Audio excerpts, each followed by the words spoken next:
സുഹൃത്തുക്കളെ അസ്സലാമു അലൈക്കും വറഹ്മത്തുള്ളാഹി. നമ്മൾ ഇപ്പോൾ ഉള്ളത് വടകര റെയിൽവേ സ്റ്റേഷനിലാണ്. ഇവിടെ നിന്ന് നമ്മൾ കോഴിക്കോട് പോയിട്ട് അവിടെ നിന്ന് ചെറിയൊരു യാത്ര തുടങ്ങാൻ പോവുകയാണ്. ഏർവാടി, മുത്തുപ്പേട്ട, നാഗൂർ ഭാഗത്തേക്കാണ് നമ്മുടെ യാത്ര. നാം എല്ലാവരും ഒരുപാട് പോകണമെന്ന് ആഗ്രഹിച്ച, പക്ഷേ എങ്ങനെയാണ് പോകേണ്ടത് എന്ന് നമുക്കറിയാത്ത ഒരു രൂപമാണ്. അഥവാ ഒരുപാട് ആൾക്കാർ പോകുന്നു, ഒരുപാട് നഷ്ടം ഉണ്ടാകുന്നു. എന്നാൽ ചുരുങ്ങിയ ചിലവിൽ നമുക്ക് എങ്ങനെ ഈ യാത്ര കംപ്ലീറ്റ് ചെയ്യാവുന്നതിനെ കുറിച്ചുള്ള ചെറിയൊരു പ്ലാനാണ്. അതിനുശേഷം നമ്മൾ പോയ റൂട്ടുകൾ ഇതിൻ്റെ പിന്നുള്ള എപ്പിസോഡുകളിൽ നമ്മൾ അപ്ലോഡ് ചെയ്യുന്നതാണ്. ആദ്യമായിട്ട് നമ്മൾ കോഴിക്കോട് നിന്നാണ് കയറുന്നത്. കോഴിക്കോട് നിന്ന് നമ്മൾ തിരുവനന്തപുരം സെൻട്രലിലേക്കാണ് പോകുന്നത്. അതിന് പോകാൻ ഏറ്റവും നല്ല വണ്ടി 12075 അഥവാ കോഴിക്കോട് തിരുവനന്തപുരം ജനശതാബ്ദി എക്സ്പ്രസ് ആണ്. ഇതിന് കയറുമ്പോൾ പ്രത്യേകം ശ്രദ്ധിക്കേണ്ട ഒരു ഭാഗമുണ്ട്. അഥവാ നിങ്ങൾക്ക് കിട്ടുന്ന കോച്ച് DE1 അഥവാ സ്പെഷ്യലായിട്ട് ഇറക്കുന്നൊരു കോച്ചുണ്ട്. ചില എക്സ്ട്രാ കോച്ച് എന്നൊക്കെ പറയും. ആ കോച്ചിലെങ്ങാനാണ് നിങ്ങൾ പെടുന്നതെങ്കിൽ, നിങ്ങൾക്ക് സീറ്റ് കിട്ടുന്നതെങ്കിൽ, നിങ്ങൾ ഭക്ഷണങ്ങളോ മറ്റോ എന്തെങ്കിലും കരുതിയാൽ നിങ്ങൾക്ക് തിരുവനന്തപുരം എത്തുമ്പോൾ വരെ നിങ്ങൾക്ക് കഴിക്കാൻ പറ്റും. അല്ലാത്ത പക്ഷം അവിടെ നിന്ന് നിങ്ങൾക്ക് ആ കോച്ചിലേക്ക് ഭക്ഷണമോ മറ്റോ എത്തുന്നത് വളരെ ചുരുക്കമാണ്. അത് പ്രത്യേകം ശ്രദ്ധിക്കുക.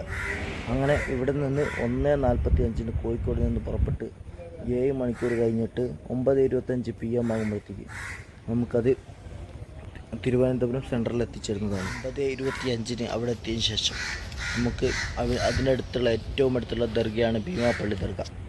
ഇതിന് പോകുമ്പോൾ പ്രത്യേകം ശ്രദ്ധിക്കണം. രാത്രിയാണ്, അങ്ങോട്ടുള്ള ബസ് സമയങ്ങളൊക്കെ കുറവാണ്. അത് പ്രത്യേകം ശ്രദ്ധിക്കണം.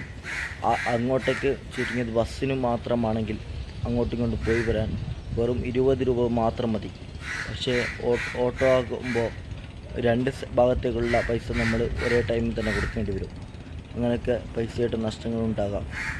അങ്ങനെ നമുക്ക് അവിടെ നിന്ന് തിരുവനന്തപുരത്ത് നിന്ന് അടുത്ത ട്രെയിൻ മധുരയിലേക്ക് രാവിലെ 5:15 AM അഥവാ രാവിലെ സുബഹി നിസ്കാരം ഒക്കെ കഴിഞ്ഞ്, ഇപ്പോൾ 4:45 അല്ലേ ബാങ്ക്. അപ്പോൾ സുബഹി നിസ്കാരമൊക്കെ കഴിഞ്ഞ് 5:15 നമുക്ക് അടുത്ത ട്രെയിൻ. അത് ഉച്ചയ്ക്ക് 11:15 ആകുമ്പോഴേക്കും നമുക്ക് മധുരയിൽ എത്തിച്ചേരുന്നതാണ്.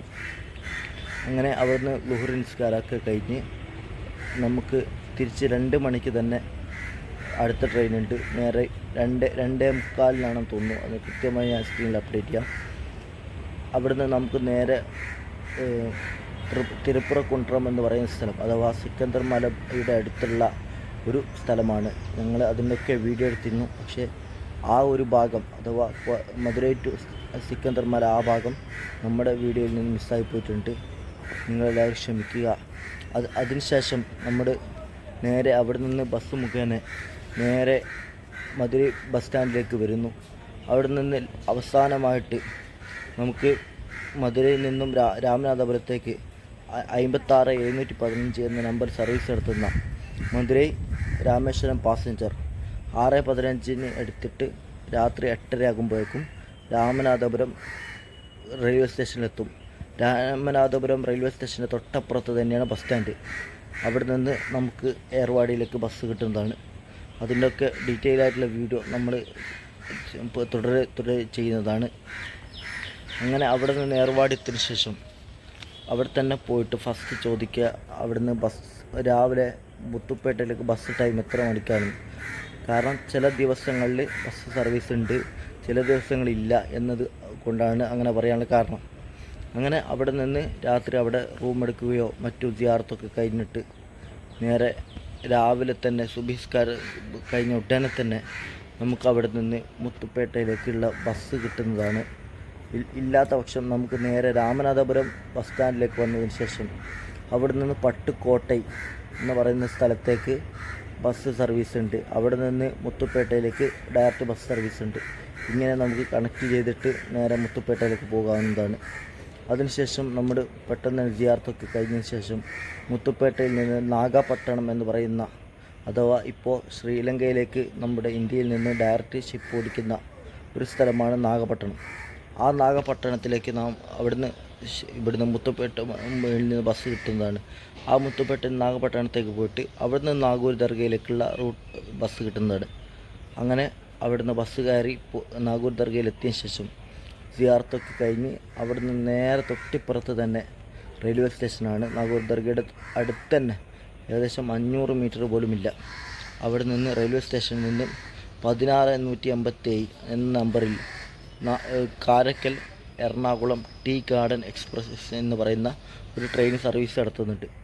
എറണാകുളം എക്സ്പ്രസ് എന്നാണ് ചിലപ്പോൾ നോക്കിയാൽ കാണുക. ആ ട്രെയിനിൽ നമുക്ക് കോയമ്പത്തൂരേക്ക് എത്തിച്ചേരാവുന്നതാണ്. അല്ലെങ്കിൽ തൃശ്ശൂർ വന്നിട്ടു, അല്ലെങ്കിൽ എറണാകുളം ഭാഗത്തുള്ളവർക്ക് അങ്ങനെയും പോകാം. എറണാകുളത്തേക്ക് പോകുന്ന വണ്ടിയാണ്.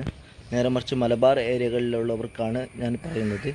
അവിടുന്ന് അവർക്ക് 1:22 AM അഥവാ പുലർച്ചെ 1:30 കോയമ്പത്തൂർ എത്തിച്ചേരുക. അത് എല്ലാവർക്കും ബുദ്ധിമുട്ടാണ്. പക്ഷെ എന്നാലും നമ്മുടെ യാത്രയിൽ കുറച്ചൊക്കെ ബുദ്ധിമുട്ട് സഹിക്കേണ്ടി വരും. അങ്ങനെ അവിടെ നിന്ന് പുലർച്ചെ ഒരുപാട് വണ്ടികൾ മലബാർ ഭാഗത്തേക്ക് സർവീസ് നടത്തുന്നുണ്ട്. നമുക്ക് ഏറ്റവും കൺവീനിയൻ്റ് ആയിട്ട് ഇങ്ങോട്ട് വരാൻ പറ്റുന്ന 16527 യശന്തപുരം കണ്ണൂർ എക്സ്പ്രസ്, ഈ വണ്ടിക്ക് നേരെ നമുക്ക് ഇവിടെ കണ്ണൂരേക്ക് എത്തിച്ചേരാവുന്നതാണ്. രാവിലെ 7:37 ആകുമ്പോഴേക്കും നമുക്ക് കോഴിക്കോട് എത്തിച്ചേരാം.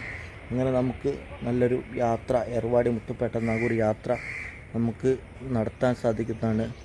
ഈ പ്ലാനിൽ എന്തെങ്കിലും പോരായ്മ ഉണ്ടെങ്കിൽ നമ്മുടെ ഈ യാത്ര കഴിഞ്ഞ ഉടനെ ഏറ്റവും നല്ല പോരായ്മകളൊക്കെ പരിഹരിച്ച് ഒരു നല്ല യാത്രാ പ്ലാൻ തയ്യാറാക്കി അപ്ലോഡ് ചെയ്യുന്നതാണ്. ഉപകാരപ്രദമാണെങ്കിൽ മറ്റുള്ളവരിലേക്ക് എത്തിക്കുകയും നമ്മോട് സപ്പോർട്ട് ചെയ്ത് കൂടുകയും ചെയ്യണം. അതുപോലെ തന്നെ വീഡിയോ ഇഷ്ടപ്പെട്ടാൽ ലൈക്ക് ചെയ്യുക, ഇല്ലെങ്കിൽ ഡിസ്ലൈക്ക് ചെയ്യുക. എന്തെങ്കിലും അപ്ഡേറ്റ് ചെയ്യണമെങ്കിൽ അത് കമൻറ്റിലൂടെ അറിയിക്കുമെന്ന് പ്രതീക്ഷിക്കുന്നു. ഇൻഷാ അല്ലാഹ് നമ്മുടെ ബാക്കിയുള്ള ഇതിൻ്റെ അങ്ങോട്ടുള്ള വീഡിയോകളൊക്കെ നിങ്ങൾ കണ്ട് സപ്പോർട്ട് ചെയ്യുമെന്ന് പ്രതീക്ഷിക്കുന്നു. ഇൻഷാ അല്ലാഹ്. അസ്സലാമു അലൈക്കും വറഹ്മത്തുള്ളാഹി.